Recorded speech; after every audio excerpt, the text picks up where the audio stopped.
Hello and welcome to the Science Fiction and Fantasy Factory. I'm your host, Mookie Spitz, and I'm thrilled to have Jef and Mindy, the co-creators of The Ridiculous. Welcome to the podcast.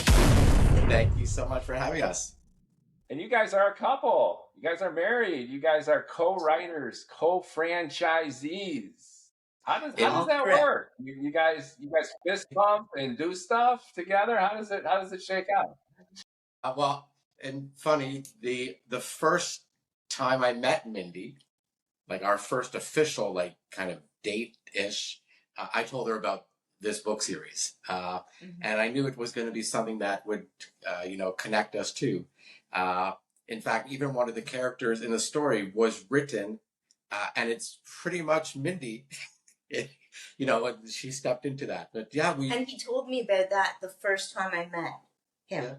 First time we talked, he told me about this character because I look like her. But you asked, how does that work? How do we do this together?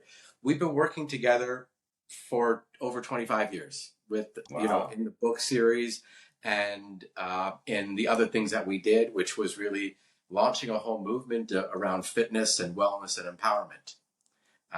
That was our big end of it. And so how did the book part, like Mindy, connect in? Well, we ran that whole movement, and it was really based around, it was the natural bodybuilding movement and fitness model search. And these things didn't exist. This is pre-internet type days. And we grew that into a really big movement all around the world with TV shows and expos and magazines and everything. But what we thought at the beginning is that people were going to step in and become happier and healthier and more confident and all that kind of stuff. And what we realized was something different. It was not that. So going back to your question, like, how did we make it all work? It's like it naturally just kind of has to happen, that no matter what it is that we're focusing on the books, the movement with fitness, whatever it is, that we just naturally gravitate to where there's an opening, where something has to be completed. One of us completes it. And sometimes we both have to help on certain things, but otherwise it's just a natural thing. Yeah. And where that completion process went, as we said, there's something wrong. Like the fitness industry is broken to a certain degree. People are doing things. That's the conclusion we came That's to the conclusion. in the fitness world. And we said, there's people need to have a better guidance system to healthier products and, healthy lifestyle and who to follow and what to do. And we said, okay, well, let's continue with this book. Let's do it differently. Let's exit out of the fitness in that specific way, but let's approach this through comedy, because comedy and laughter opens up a doorway. And when people are in that state, they're more open to, well, maybe some ahas or a different way of thinking of things.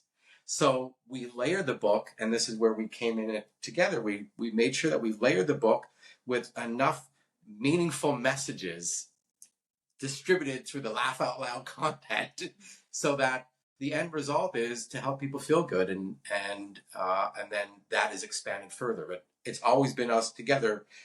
Something needs to be done. We need to do a website. Well, one of us is going to learn HTML and design that. And one of us obviously needs to get sponsors. So we got to fill the expo. And, so we've always figured it out that way. Sounds like a dream team, and it was really founded on helping people. So it sounds like you were spearheading the fitness movement, and you saw some issues in that. Can you drill down just a little bit? Was it overemphasis on body type, on confidence building in the wrong ways? What problems did you guys see, and how did those roll into creating a comedy series in science fiction? Well, basically, the main thing we saw was that loving or changing the way that you look does not change how you feel. It doesn't change how your body functions. It doesn't change what you like to do. In some cases, it makes you more body conscious and more, have more like depression and more mental issues. So we recognized that. That was one of the things that we recognized. And we realized, things need to change, because clearly everyone's capable of doing a transformation. They just didn't have the tools to transform everything, so that the end result is they feel fulfilled.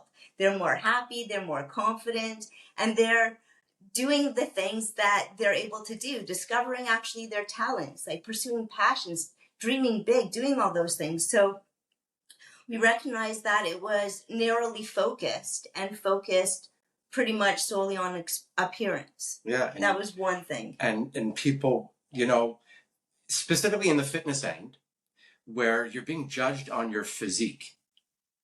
So that's a big deal, right? It's like, and people spend a lot of time preparing for that moment. So we sat as, you know, judges probably for 20,000 plus people that we saw walk across the stages. You're preparing for that moment. So that might be 9 months, 12 months, 18 months of prep. And there's so many things that you need to get right, because under that, you're under like the lights. You put on tanning products to highlight, you know, different things, but your whole dieting and it comes down to like those last few minutes as you prep. And if people get that wrong, or they're so focused on it, then the whole experience of everything that they've done goes out the door.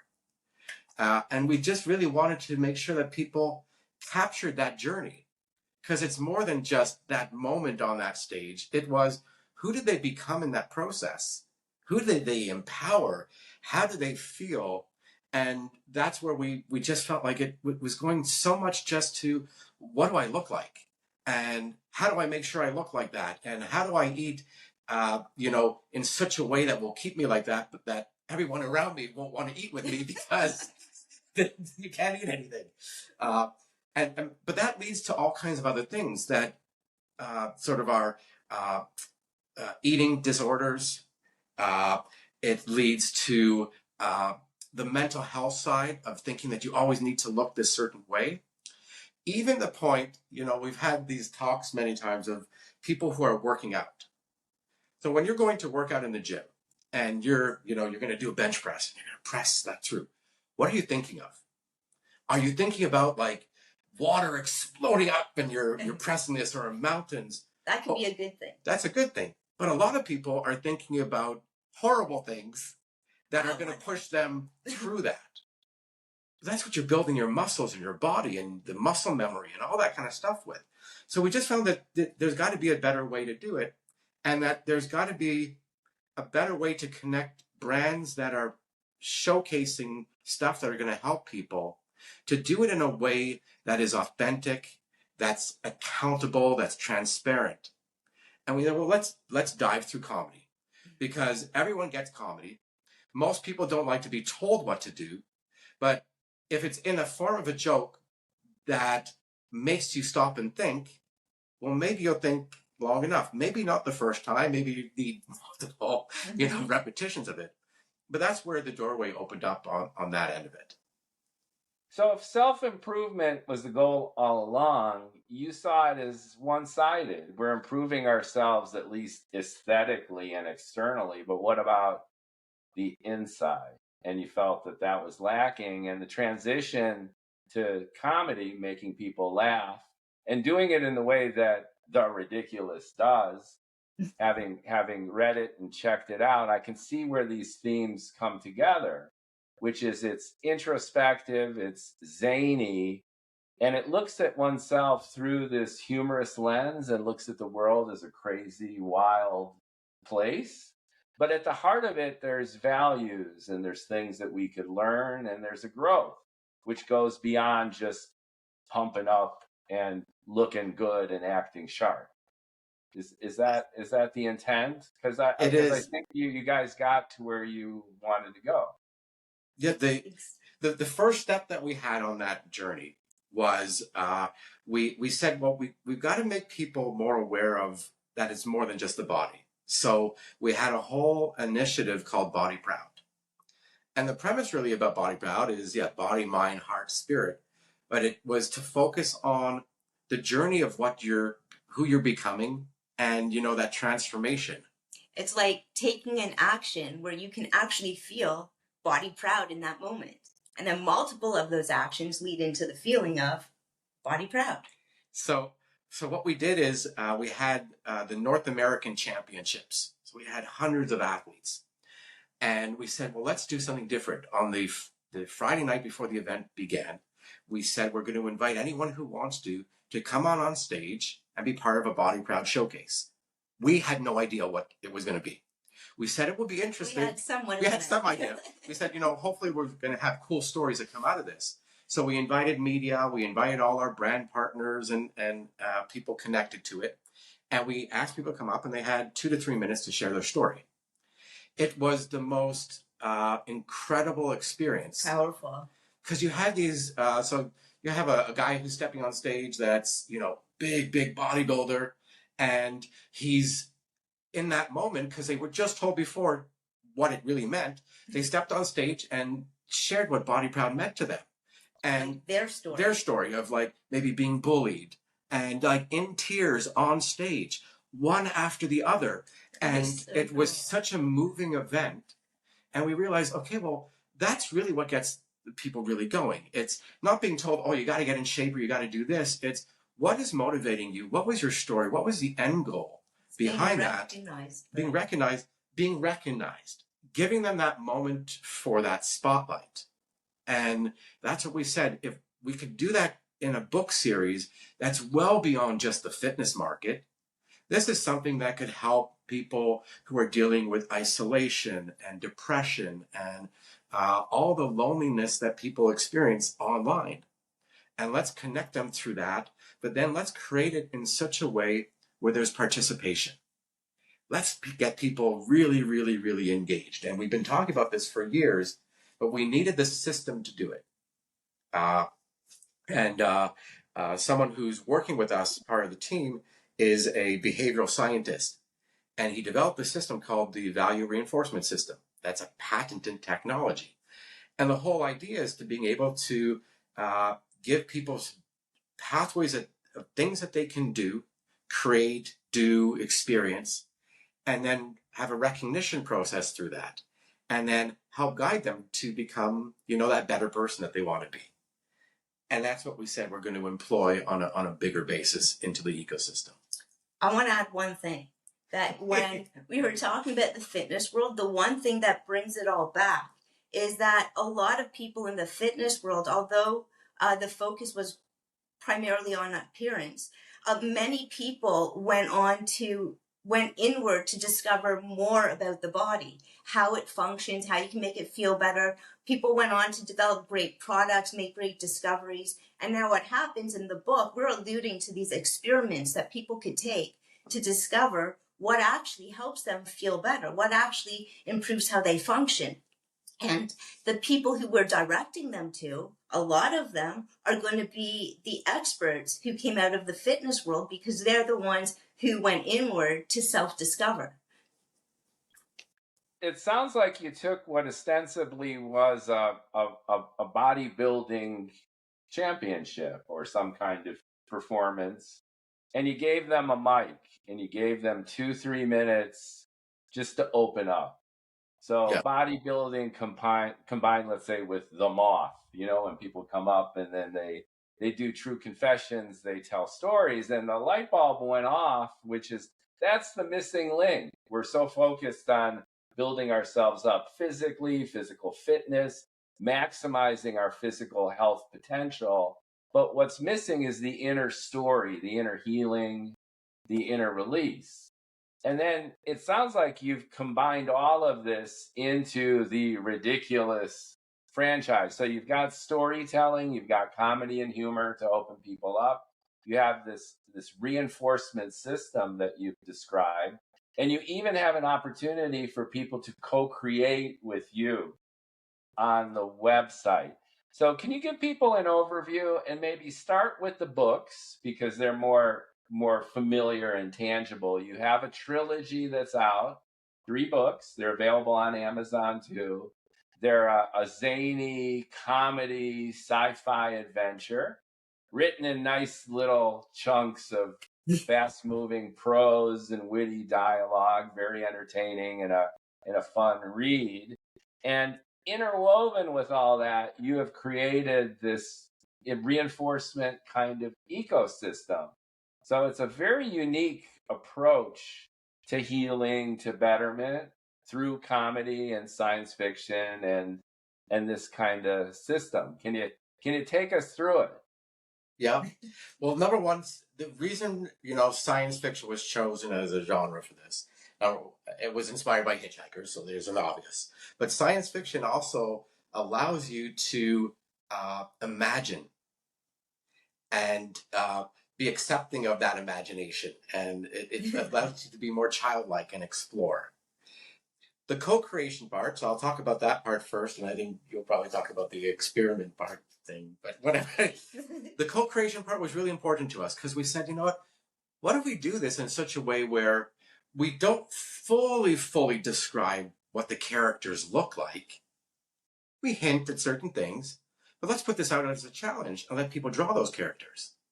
Let's redo the audiobook and do it as a full production where we have musicians that are providing the songs.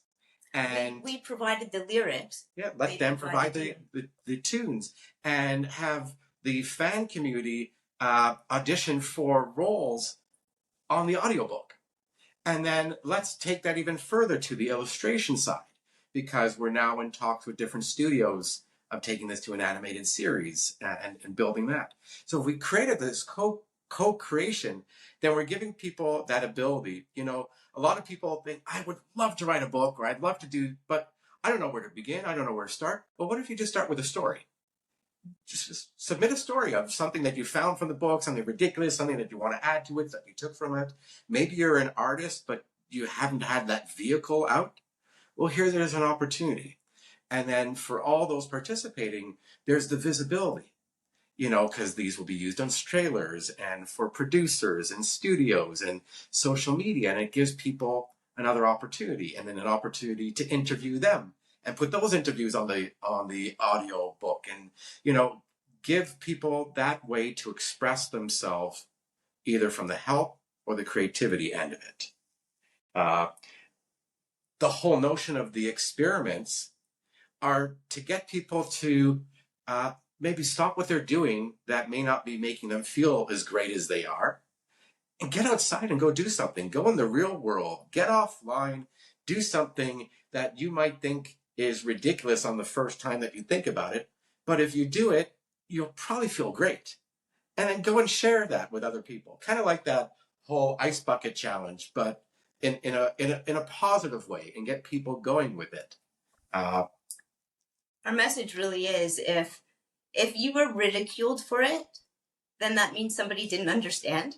So go do it anyways. This is our experiment. Go do it anyways and let us know if it worked. And if you need to test out your product or your service or what you discovered, put up your own experiment and let people test it out, because now the community will figure out what works, what doesn't, what works for who. And then together we're going to come up with this living life guide, this resource of wholesome products, proven methods, authentic role models, smile makers, and all these things. It'll be in all these amazing categories that is discovered by real people doing real activities to get real results.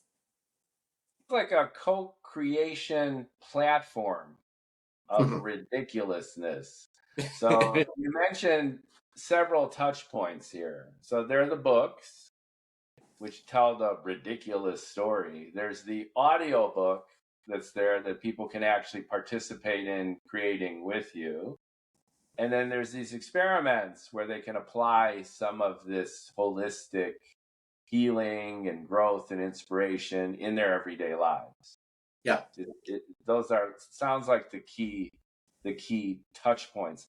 How does it all come together? What's the user experience like? So if you hit that button in the upper right-hand corner of your website and you join, what's going on? How is my life going to change for the better by getting some more ridiculous in there? So there's a few ways. You can engage with the content, so you could read the book or listen to the audiobook. So that's a natural. But you can... That gives you a laugh. That gives you enjoyment. That gives you something new to do something exciting with your day. And then you could click join an experiment or create an experiment.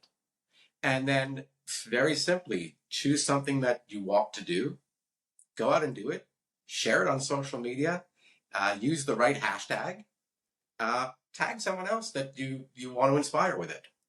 We're now making use of where technology lives today, and AI could do very different things that we couldn't do many years ago, which means anyone could go to their own social media platforms, share, use the hashtag, and we'll use the systems behind it to collect those hashtags, to be able to bring that up into leaderboard and streak boards. Because it's not just someone doing something once. It's taking people on a journey, because if you do something and you feel good about it, typically you want to find more things to do about it. So how do we help that person who may say, I want to do this, but now we can guide them on how they could become something else through that journey? That's streak boards, leaderboards, all that kind of stuff that tracks it. And then we have the brand partners. The brand partners that either want to get their product known or recognized for the value of what it is. They want people experiencing it, and they're going to provide, or they're providing prizes and opportunities, so it connects them all together. So that user experience is really challenging people to go out and do something that they normally wouldn't have done, and then go and share that. And the big part that people need is recognition. And if we can give them recognition and rewards, and through that people could have breakthroughs, well, then that's amazing, because then there's a positive association with the entire experience. Are you headed toward a unified kind of experience? So an app or a program? Because it sounds like you're creating a community and you're giving people the tools to do it. So you can hashtag and you can jump on X or wherever and you can post your stuff. Sounds like you aggregate all of the threads and comments, and then you mention a leaderboard and opportunities to reshare what's been shared. How do these elements come together? How is the ridiculous program a part of my life in ways where I can go back to it and express myself in a continuous kind of way? Well, the community, absolutely.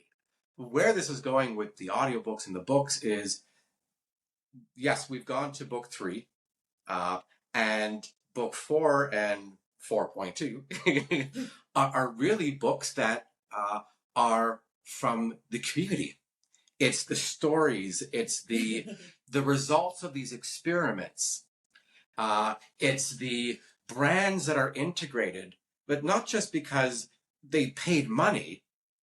That was the sponsorship model, right? And when we ran the events, that's how that model had to work. You had the key sponsors, they provided the funding that allowed the events to happen in certain ways, and we're grateful for all that. What we wanted to do is say, we're not the ones who are the gatekeepers on which of the brands or influencers or products or services are the right ones. Let's let the community do it by engaging in activities and experiences that may also connect into brands and different products. And as those elevate and rise to the top with all these leaderboards and everything else, well, now we're going to build that into the books and the audiobooks. And when this goes to the screen, all these different opportunities, so that it's built into the narrative, into like a real storyline integration. That's a kick-ass idea, and putting it into play is very, very creative, and it's very timely. So old school, you would write a book, and then you get an agent, and then you'd pitch it, and then it would be published, and you'd go to the bookstore, and there'd be your book, and it's a physical object. And obviously, we've entered digital, so you have two-way communication, democratization of information, media fragmentation. Okay. But book writing hasn't really changed all that much. You just have other touch points to be able to maybe sell it better and connect with the community. But what you guys are actually doing is co-creation of the storytelling and the book, using all these channels and technologies and platforms to get active participation from your readers, from your community. And to your point, that's like the first three you guys co-wrote together and you guys laid the foundation. But it sounds like 4.2, 4.8, 5, 6, 7. These are a combination of the brands getting involved, but also your fans getting involved. And they can see themselves in the evolution of the dynamic story as it comes to happen. Exactly. That's really neat. I had an author just yesterday, his name's Mallory, and he's successful in Lit RPG, which is literary role-playing games. And his success came from Royal Road, which is a website where authors put up their stuff and then fans and detractors leap on it. Okay. So he's a writer, he's getting all this feedback, and he had like 1 million beta readers, but he's still the content creator. So it's using a platform with a bunch of fans and a community, but he's creating the content and it's his books. You guys have turned the model upside down in the sense where instead of uploading something and having people comment and you just being the writer, tweaking it and then making it available to them, you guys are letting them in. You guys come on in, like write a song for the audiobook and then you'll actually see it in the product. Like maybe put in a vignette or a piece of dialogue or something funny that's the next episode in the ridiculous, so that you're blending, you're dissolving that boundary between creator and consumer in a way I think that's very creative and fun and probably trend setting. Because people want to participate. They want to take part in all this zaniness. And everyone's a content creator now, right? Even if you leave a mean comment on YouTube, you're a content creator. Even the author character in our book needed to become a content creator and break through that third wall, so that fourth wall. We just wanted to have a different approach because that's what leads to change. If you get people involved and they're participating and they're enjoying the process and they're sharing that process, then they feel inspired. And when they get recognized, that inspiration goes even further. So, yeah. And the cool thing is, on the co-creation side, we're inviting people to collaborate with each other. So singers get together with a band get together with dancers and like perform your stuff. So now we're creating this engagement cross community and really in the process at the same time, all of the brands that are involved, strengthening their identity and visibility because they're actually helping the people achieve their results, have their breakthroughs, have their ahas, have their proud me moments, and all of these elements. I think it's, again, wonderful. And I just asked the immediate and obvious question, which is IP, intellectual property. So, all right, so I'm Mookie and I'm a big Ridiculous fan. And I send you a song or I send you a little piece of Ridiculous and it makes it 4.2 or 4.8 or book 5. How does it work in terms of recognition, in terms of even money? How does that shake out? Yeah, some of those are still being worked through. The recognition is there. So I'll use the easiest example, like with the audiobook. Every one of the musicians will, in the audiobook, they'll have an interview. There'll be the relevance of, the interview will be about them, but, what inspired them into that song, what it did. So any way that we can to help build up that musician, that band to it.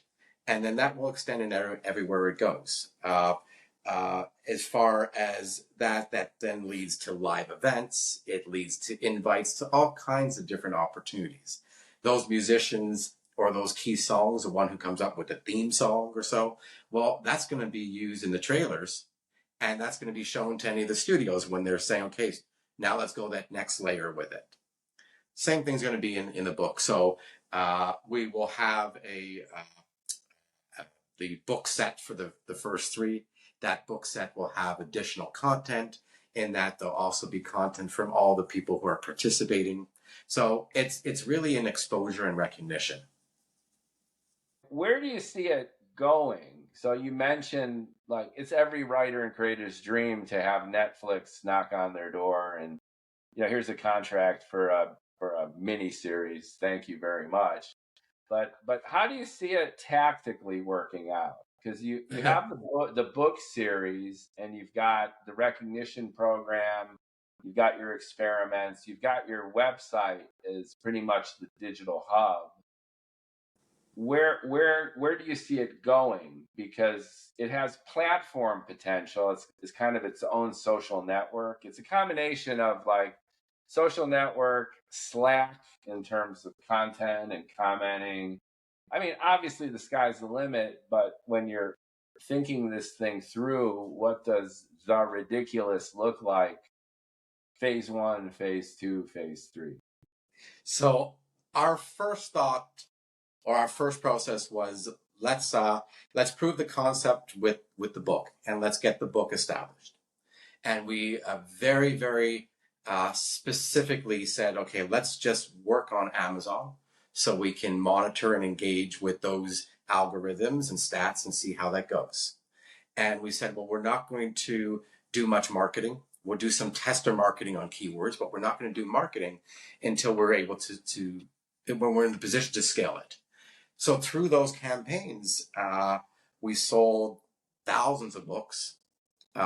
We got #1 rankings in a whole bunch of categories like comedy, science fiction, happiness, metaphysical humor, all these really cool things. And we said, okay, so the books are working. It's doing it. People are moving from book one and going on to the others. And we said, well, what's going to happen first? Are we going to start with the experiments because we have the value reinforcement system? Are we going to start with a game and choose your own adventure? Or we explored for a while working with tech companies on 3D worlds to bring people in where they can create the characters and really engage in that. Or is it going to be a television show or a movie or a streaming? And we just put everything out. And right now, so the book is doing well, and now we've taken on, so now bookstores could order it through Ingram Spark, so it's open up to a bigger market. And we have representation on the Hollywood side. So there are studios and producers actively looking at it right now, like ones that we're like, oh my God, really? They're looking at that. We're in discussion on broadcast side. More that is on the experiment side of things, because essentially we're crowdsourcing people creating videos and bringing that together. And we've produced TV shows before, so it's more being able to provide that content. So we don't know, is it going to be the movie that starts first? Like, we're actually in discussions of, well, how would we want that movie to look? Or what would we want the series? Is it animation? Is it real life? Is it a blend? Next week, we're actually meeting with one of the producers who's very much interested, along with their screenwriters. So we could talk about it in more detail. One of the people on our team is very, very big in the gaming world. So is that the direction that we'll take first? So there's a lot of different openings, and the music end is really becoming big because all of a sudden all of these networks that we're connected to have opened up and said, wow, musicians would love to be able to do that, to create some songs. You're giving them something to do that gives them a reason to go and get together with their buddies and jam and put something together. And a big access point that we have is all the different jam band, type of markets, the Grateful Dead style and Fish and Goose and that kind of thing. So those are communities that love to co-create and collaborate. So it's still, we're seeing which is going to be the big doorway that opens first, but we're putting them all out at the same time. I have an old friend and he's a fish head. So I was living in New York. He goes, "Hey Mookie, do you love fish?" And I was like, "Well, I don't know. I guess they're all right." So he came to New York for the fish shows at Madison Square Garden, And he just out of the blue texts me. He goes, "Hey, Mookie, I got an open ticket tonight. Want to go?" And I'm like, "Okay." And fast forward 2 hours later, I'm like, whoa, it was so cool. So he turned me into Yeah. a fish head. And I know exactly what you're saying about community and co-creation. And your overall strategy is very indie, very contemporary. The two hottest movies right now, Obsession and Back Rooms, basically originated from teenagers on YouTube playing around. And the industry is changing where you just DIY it. You do it yourself. If you have an idea, write the book. If you have a concept, go on Blender and create a world. And once you do it yourself, you build a following around it through the social channels. And that momentum will give you legitimacy and authority to get into the legacy systems, which are, frankly, where the money is and where the major distribution happens. So when you blend these two worlds together, it's very indie, it's very contemporary, it's very digital, but it's super fresh and fun, which is if you feel like doing it, just do it. Don't sit around and wait for it. And then if you have a great idea, put it on paper, make it real, and then pick up the phone, send emails, make connections with people all over the place. You never know what can happen, and give it a whirl. And I like how you're building it as you're flying it too, which is like, you don't know, we don't know. Let's give it a try, right? Yeah. What we did though is we surround ourselves with a team of people who are experts in their area. Right. So we could be more creative and get the right advice on what to do for the next steps. Yeah, very, very exciting. So you gave us a great overview of the Ridiculous franchise platform. How do you guys refer to your universe, the Ridiculous universe? Is there a term you're using? We say Ridiculous Universe.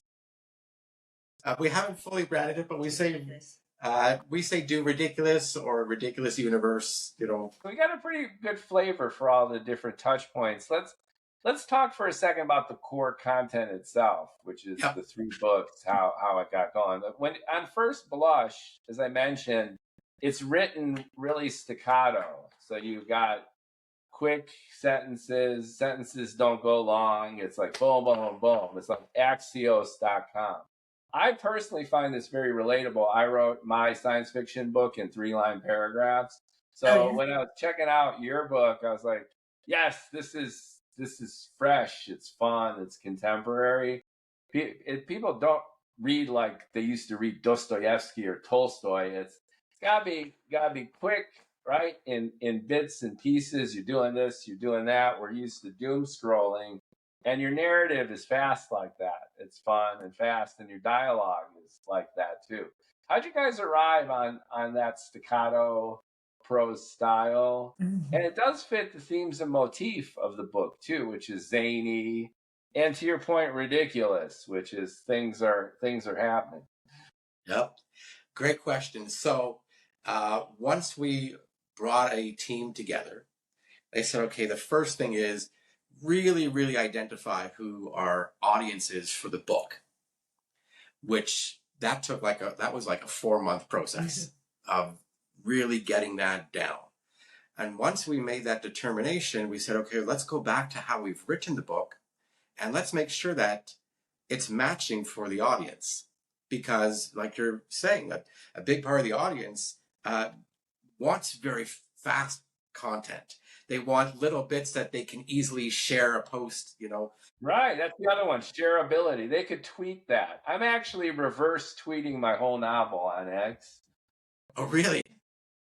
Yeah, and I'm like, it's like a lighthouse. Every day I'm like blasting, but it's that same spirit of shareability. Yeah.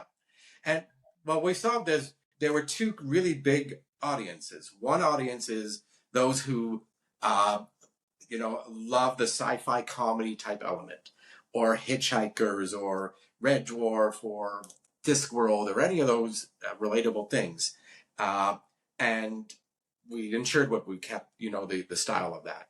And then there's the other big and that's the readers. That's the one who read the full book. And then there's a bigger audience is people who read in short little bits. And it may take them a while to read the whole book, but they love the little content and they'll share that. They're looking for shareable snippets. Okay, so we said, well, let's write the book in that way. It makes it fun. It makes it fast. It keeps it on style. It was a really, really big process. So you asked at the beginning, how we do things. I typically write it, and then Mindy comes in and developmental edits and goes through, and then ensures that the jokes are all landing right. We're getting the right messages. Then I reread it, and then we go back and forth a few times together. We read it to each other. And then when in the voices, we have fun with it. And then when you're never really ever ready, right? Like it's how many revisions have you done? 1,000. But going back and changing it to be that shorter sentence style is different because you have to think about the words differently. Like when you're saying people aren't reading in those long proses, well, no one wants to read 3 sentences about how the wall is white. They want to know that it's white and it's not black. So it's how do we get to that quicker while still keeping the humor and still keeping the wordplay. So it's a whole other way of working it. It's a lot more fun. It's like a challenge. It's so like as a writer, it adds a whole element to the entire writing process that wasn't there before, and it's so much more enjoyable. Yeah, and it really does provide that content for anyone who they love that quote. They're going to share it. They take small screenshot. It's easy. It's impactful. Like you get it all done right there. And yeah. You have to choose the words very carefully to ensure that you get the impact you want. Yeah. So you have to look at the audiences are the actual readers and the fans, but the ones who are going to amplify the message, and that's going to help. Mission accomplished. Because again, Thank you. Fast. You also do those little breaks. Someone sings a song, or there's a quote. There's space. There's just that wall of content. And it's also got its own symmetry to it because your paragraphs, 2 lines, 3 lines max, pretty much, right? So it looks almost like poetry when you're flipping through it, and that's refreshing too, like a refreshing change. That's nice. Yeah, and also your tone. One thing that struck me, I mean, the immediate comparison as you made is Douglas Adams in The Hitchhiker's Guide, which remains the definitive. When you talk about humor and science fiction, boom, that's it. Ezra Klein, the New York Times pundit, was on a podcast recently, and they were talking about their favorite books of all time. And he put that one in his top 5. So everyone knows it, everyone loves it. But here's the difference, though, and I'm curious what you think. Douglas Adams was very, very, very, very English. Okay? So Arthur Dent is really just interested in one thing throughout the series, and that's getting a decent cup of tea out there in the universe because he's a snob and he never wanted to leave home, which is so English, right? And all this craziness is going around, and he's the perfect character for that book. It's like, can't you just leave me alone with my tea? And with that, there's a deep sense of cynicism. So the humor in Douglas Adams, we're going back to the points you were making early on about feeling good about yourself and about sharing inspirational mood and ideas, right? Hitchhiker's Guide is not that. Hitchhiker's Guide is existentially brutal. The humor in Hitchhiker's Guide is not only is the universe ridiculous, but it's pretty much out to get us. That regardless of what we do as human beings, no matter how hard we try, it's never going to really work out. And even if we're successful beyond our wildest expectations, it's doomed to fail anyway. That's kind of the Douglas Adams thing, right? Yeah. But you guys aren't like that at all. You guys are all about positivity, learning from your mistakes, seeing the absurdity in the world, and then, I can figure this out. I can do better. I can improve myself here. That's not Douglas Adams. So I'm curious what you think of that, which is when you guys are compared with that classic writer, it really only goes so far. Yeah, it goes as far as a recognition. And what I find is if you say to someone, when they say, what do you do? And you say, oh, I write sci-fi comedy, they already have a smile. If you say, it's kind of like the style of Hitchhikers. If it's humor and science fiction, you're Douglas Adams. You're there. Yeah. And as soon as you say the Douglas Adams or Hitchhikers, people have a fond memory of it because it was something that made them laugh. And it was something that they connected with, and there's a nostalgia aspect to it. We just said, okay, well, we updated that with more positivity to it and more, modernism to it.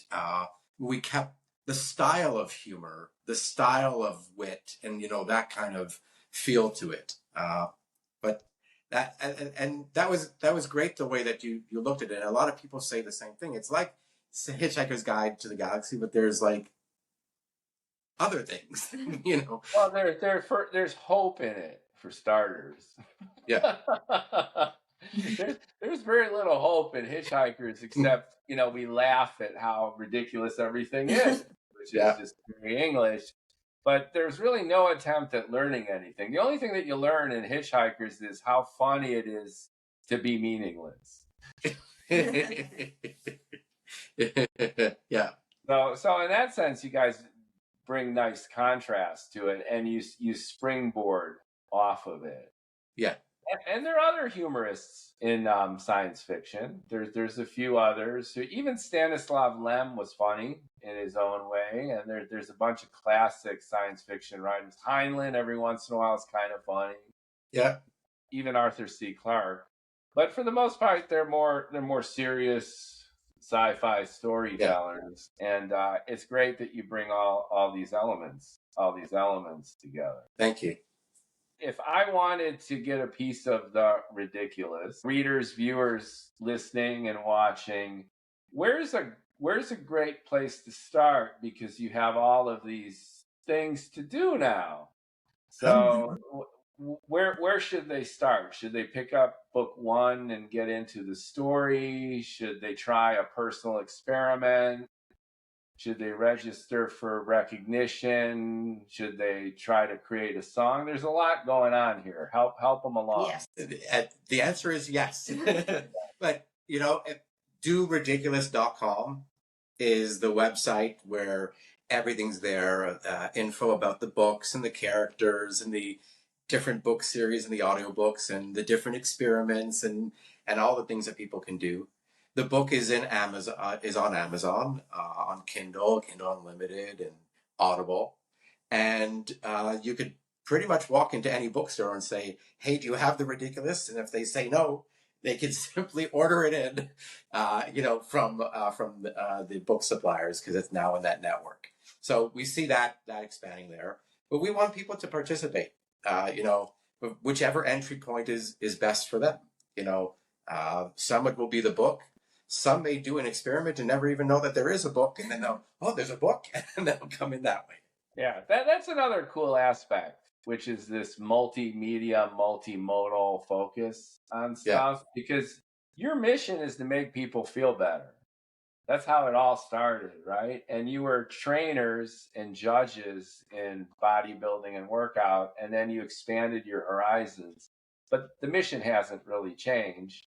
So you could do it all these different ways. And where it all kind of comes together is what you hope is that franchise idea that could have all these extensions in different areas. Speaking of which, a Netflix miniseries, of course, is every creator's dream, at least at this point. But when I'm reading it, I'm thinking even graphic novel and serialization into visual media. Mm-hmm. So I'm assuming you've thought of that and maybe even partnered, because I could see a ridiculous comic. Yeah. That we're all these things. Graphic novel, right? Our motto that we have is dream big, do ridiculous, achieve remarkable. And the first part is the dream big. A lot of people don't do that. They limit their dreams, or they don't even do the dreams because they don't think that they could ever achieve it. We're big, big, big on the dreamers. But when you do that and you go out and sort of do ridiculous, go out and do it and put it into motion, then things start to connect. So, for example, when you said, which is the first opening? Well, the reason that we've started with the experiments is we reconnected with our friend Dean Gray.